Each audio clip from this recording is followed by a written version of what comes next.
Hello friends, welcome to quick revision point. My name he Raksha Srivastava.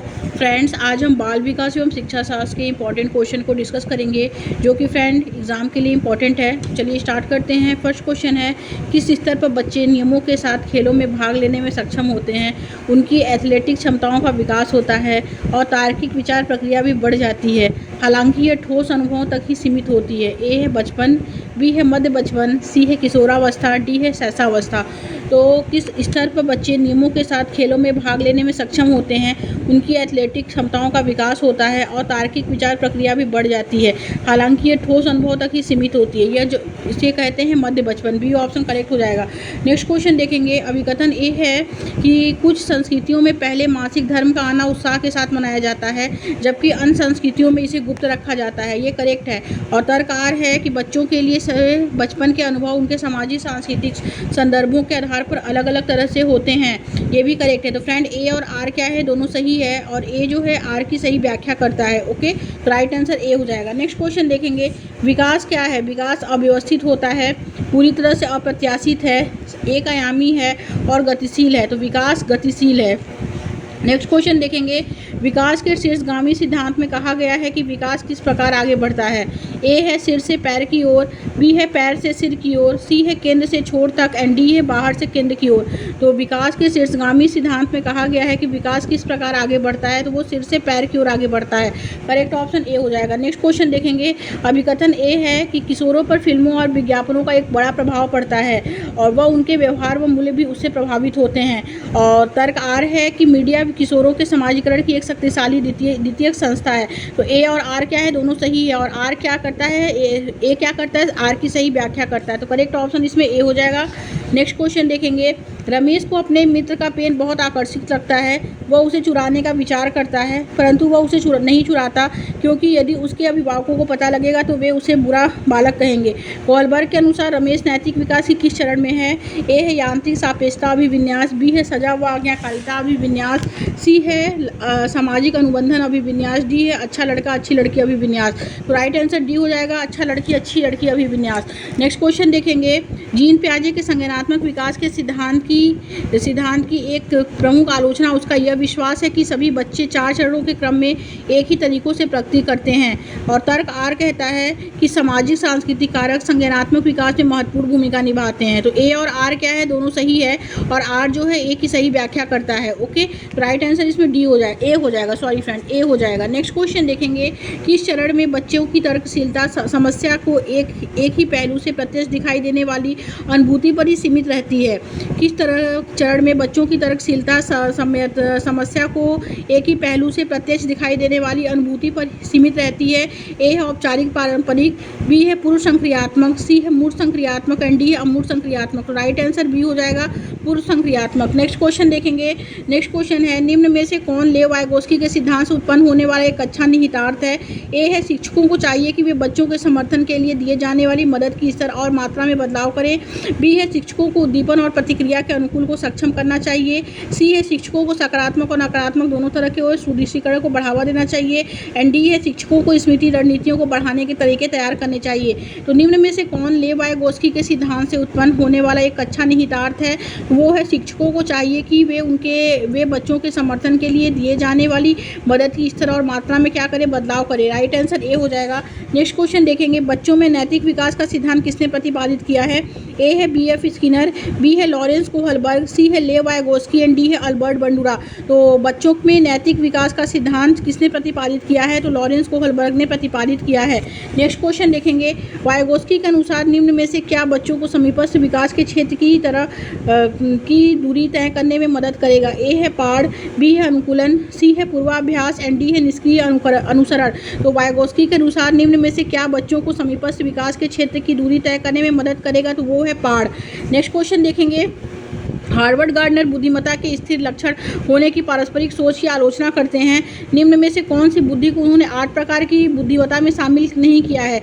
ए है प्राकृतिक बुद्धिमत्ता, B है सृजनात्मक बुद्धिमत्ता, सी है भाषी बुद्धिमत्ता, डी है संगीतमय बुद्धिमत्ता। तो राइट आंसर बी हो जाएगा, सृजनात्मक बुद्धिमत्ता। नेक्स्ट क्वेश्चन देखेंगे। निम्न में से कौन सा प्रश्न बच्चों के विवेचनात्मक चिंतन को बढ़ावा देगा? ए है 4984 और 4694 का जोड़ क्या है, बी है दूसरा विश्व युद्ध कब हुआ था, और सी है इसमें महात्मा गांधी का जन्म किस वर्ष हुआ था? एंड डी है हम पूर्वाग्रह और रूढ़िवादी सोच को कैसे चुनौती दे सकते हैं? राइट आंसर इसमें डी हो जाएगा कि हम पूर्वाग्रह और रूढ़िवादी सोच को कैसे चुनौती दे सकते हैं। नेक्स्ट क्वेश्चन देखेंगे। अभिकथन ए है कि शिक्षकों को बच्चों के मूल्यांकन के लिए मानकीकृत पाठ्यक्रम और प्रक्रियाओं का पालन करना चाहिए, ये करेक्ट है। और तर्क आर कहता है कि समावेशी शिक्षा का उद्देश्य मतभेदों को खारिज कर सभी को समान बनाने की दिशा में काम करना है, ये भी करेक्ट है। तो ए और आर क्या है, दोनों सही है और ए जो है आर की सही व्याख्या करता है। करेक्ट ऑप्शन ए हो जाएगा। नेक्स्ट क्वेश्चन देखेंगे। शिक्षकों को जेंडर तटस्थ भाषा का प्रयोग करना चाहिए और चर्चा करनी चाहिए कि जेंडर एक सामाजिक संरचना है जिससे फिल इन द ब्लैंक्स को बढ़ावा मिले। ए है जेंडर रूढ़िवादिता, बी है जेंडर भेदभाव, सी है जेंडर अनुरूपता एंड डी है जेंडर समता। तो शिक्षकों को जेंडर तटस्थ भाषा का प्रयोग करना चाहिए और चर्चा करनी चाहिए कि जेंडर एक सामाजिक संरचना है जिससे जेंडर समता को बढ़ावा मिले। करेक्ट ऑप्शन डी हो जाएगा। नेक्स्ट क्वेश्चन देखेंगे। विशिष्ट आवश्यकता वाले बच्चों की जरूरतों को ध्यान में रखने के लिए कौन से दर्शन शास्त्र का पालन करना चाहिए? उनको पृथकीकरण करके अलग शैक्षिक संस्थान में भेजा जाना चाहिए, ये गलत है। इनको केवल व्यावसायिक प्रशिक्षण दिया जाना चाहिए, ये भी गलत है। इन्हें समावेशी शिक्षा का हक है ताकि वे समान स्कूलों में पढ़ सके, ये क्या है, ये करेक्ट है। एंड डी है कि इनको किसी प्रकार की शिक्षा की जरूरत नहीं है, तो ये भी इनकरेक्ट है। तो राइट आंसर जो होगा वो सी हो जाएगा। नेक्स्ट क्वेश्चन देखेंगे। सीखने की अक्षमता वाले छात्रों के लिए निम्नलिखित में से कौन सा उचित समावेशन है? ए है मूल्यांकन के लिए मानकीकृत परीक्षण, बी है लंबी अवधि की लिखित परीक्षा, सी है तनाव में काम करने की क्षमता का परीक्षण एंड डी है अधिमान्य बैठने की व्यवस्था करना।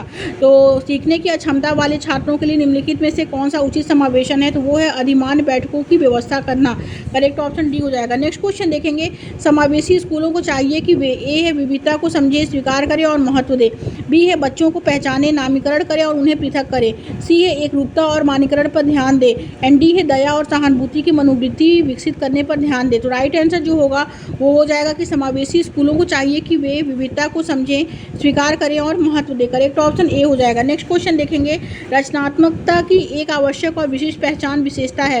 ए है अभिसारी सोच, बी है विचारों की मौलिकता, सी है कार्यों और दोहराने के लिए वरीयता एंड डी है विचार में केंद्रीयता। तो राइट आंसर जो होगा वो बी हो जाएगा, विचारों की मौलिकता।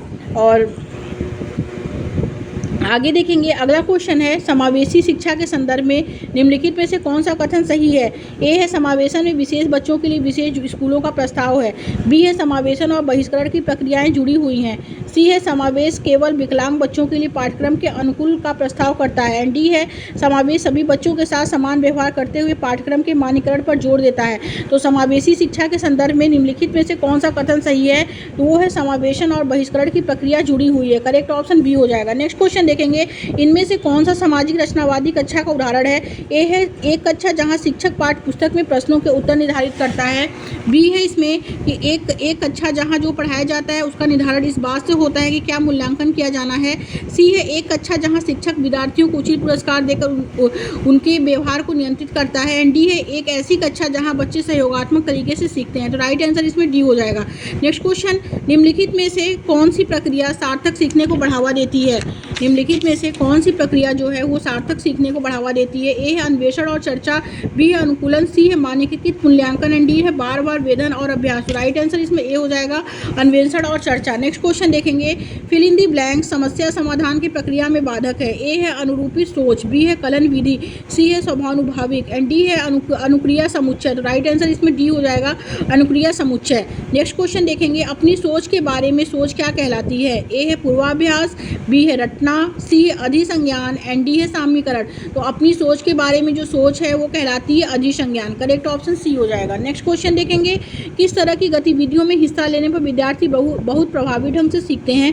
ए है गैर संदर्भित गतिविधियाँ, बी है यांत्रिक रूप से की जाने वाली गतिविधियाँ, सी है अर्थपूर्ण गतिविधियाँ एंड डी है ऐसी गतिविधियाँ जो शिक्षकों द्वारा पूर्ण रूप से नियंत्रित और निर्देशित हो। तो अर्थपूर्ण गतिविधियाँ जो हैं वो हिस्सा लेने विद्यार्थी बहुत प्रभावी ढंग से सीखते हैं। करेक्ट ऑप्शन सी हो जाएगा। नेक्स्ट क्वेश्चन देखेंगे। बच्चों को सीखने की प्रक्रिया क्या होती है? ए है सामाजिक सांस्कृतिक संदर्भों में होती है, बी है कि उनकी आनुवंशिक संरचना के आकलन के बाद सटीक भविष्यवाणी की जा सकती है, सी है को कड़ी सजा देकर सुशासित किया जा सकता है, डी है में उनके विकास से बाधा उत्पन्न होती है। तो बच्चों की सीखने की प्रक्रिया जो होती है सामाजिक सांस्कृतिक संदर्भों में होती है। राइट आंसर इसमें ए हो जाएगा। नेक्स्ट क्वेश्चन देखेंगे। अभिकथन ए है कि संवाद व चर्चा की प्रक्रियाएं बच्चों को बेहतर समस्या समाधानकर्ता बनाने में सहायक हैं। और तर्क आर है कि सीखने की प्रवृत्ति सामाजिक है। तो ए और आर क्या है, दोनों सही है और ए जो है आर की सही व्याख्या करता है। तो करेक्ट ऑप्शन इसमें ए हो जाएगा।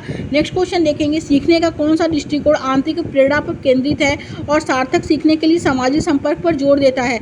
ए है व्यवहारवादी दृष्टिकोण, बी है संज्ञानात्मक दृष्टिकोण, सी है सामाजिक सांस्कृतिक दृष्टिकोण एंड डी है मनोयोनिक दृष्टिकोण। तो सीखने का कौन सा दृष्टिकोण आंतरिक प्रेरणा पर केंद्रित है और सार्थक सीखने के लिए सामाजिक संपर्क पर जोर देता है, तो वो है सामाजिक सांस्कृतिक दृष्टिकोण। सी ऑप्शन करेक्ट हो जाएगा। नेक्स्ट क्वेश्चन देखेंगे, निम्न में से कौन सा आंतरिक अभिप्रेरणा का उदाहरण है। ए है रुचि के कारण नया कौशल सीखना, बी है इनाम जीतने के लिए प्रश्नोत्तरी में भाग लेना, सी है सजा से बचने के लिए गृह कार्य को पूरा करना एंड डी है माता पिता की प्रशंसा पाने के लिए पढ़ाई करना। तो जो आंतरिक अभिप्रेरणा का उदाहरण है वह है रुचि के कारण नया कौशल सीखना। करेक्ट ऑप्शन ए हो जाएगा। नेक्स्ट क्वेश्चन देखेंगे, निम्न में से कौन सा संवेग अर्थपूर्ण सीखने की प्रक्रिया को सुसाधित करेगा। ए है तनाव, बी है भारी चिंता, सी है जिज्ञासा एंड डी है हीनता। तो जिज्ञासा जो है वो जिज्ञासा संवेग अर्थपूर्ण सीखने की प्रक्रिया को सुसाधित करेगा। करेक्ट ऑप्शन इसमें हो जाएगा सी। Thank you friends.